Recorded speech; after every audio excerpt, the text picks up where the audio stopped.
দেখলে তো ফজল ভাই, এবার আর বসে থাকা যাবে না। বৃষ্টির পরিমাণ দিন দিন বেড়েই যাচ্ছে। কিছুদিনের মধ্যে প্রচণ্ড বন্যা হবে। আর বন্যা হলে আমাদেরকে অবশ্যই কোথাও একটা আশ্রয় নিতে হবে। ঠিকই বলেছো আবেদ। আমাদের গরিবের সাথে কেন এমন হয় বলো তো?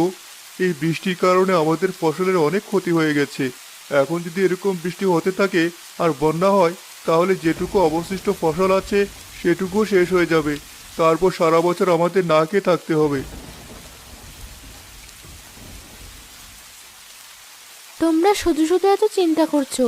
সৃষ্টিকর্তা ঠিক একটা ব্যবস্থা করে দিবে। যদি বন্যা হয় তাহলে আমরা অন্য কোথাও একটা আশ্রয় নেব। কিন্তু কোথায় আশ্রয় নেওয়া যায় বলো তো? সব জায়গাতে বন্যার পানি থাকবে। তাছাড়া আশ্রয় কেন্দ্রে আমাদের জায়গা হবে না। সেখানে সব বড়লোকদের বাস। গরিবদের পৃথিবীতে কোথাও আসলে জায়গা নেই। আমি বলি কি ফজল ভাই, চলো আমরা গিয়ে একবার মোড়ল সাহেবের সাথে কথা বলে আসি। তিনি নিশ্চয়ই একটা সিদ্ধান্ত দিবেন।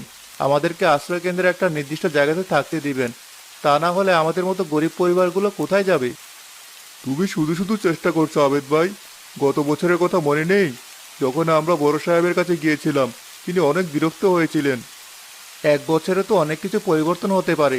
চলো আমরা আরেকবার মোড়ল সাহেবের কাছে যাই, তার সাথে কথা বলে আসি। তিনি যদি আশ্রয়কেন্দ্রে থাকতে দেন, তাহলে আগামী 2-1 দিনের মধ্যে আমরা পরিবার নিয়ে সেখানে চলে যাব। হ্যাঁ, তোমরা যাও। পরিস্থিতি কিন্তু বেশি ভালো না।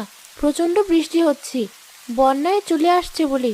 তাছাড়া গতকাল নদীর পানি অনেকটাই বেড়ে গেছে। এখন আমাদের একটা নিরাপদ আশ্রয় খুব প্রয়োজন। আপনি কেমন মানুষ বলুন? গ্রামে প্রচণ্ড বৃষ্টি হচ্ছে, নদীর পানি ফুলে ফেপে একাকার, আর আপনি কিনা এখানে বসে শান্তিতে তামাক খাচ্ছেন? গ্রামের মানুষের কথা একবারও ভাববেন না? ওরাই তো আজকে আপনাকে মোড়ল বানিয়েছে। ওরা আপনাকে কত সম্মান করে, আর আপনি কিনা তাদের কথা একবারও ভাবছেন না? আরে, ওসব গরিবদের কথা চিন্তা করে সময় নষ্ট করে কোনো লাভ আছে? তার চেয়ে ভালো তুমি খিচুড়ি আর ইলিশ মাছ ভাজি করো। বাইরে বৃষ্টি হচ্ছে, আর বর্ষার দিনে খিচুড়ি ইলিশ মাছ খাওয়ার মজাই আলাদা। গ্রামে শোনা যাচ্ছে বন্যা হবে। যদি বন্যা হয় তাহলে আমরা কি করব, কোথায় যাব, কিছু ভেবেছেন? কোথায় আবার যাব? যদি গ্রামে বন্যা হয় তাহলে আমরা সরকারি আশ্রয় কেন্দ্রে আশ্রয় নেব।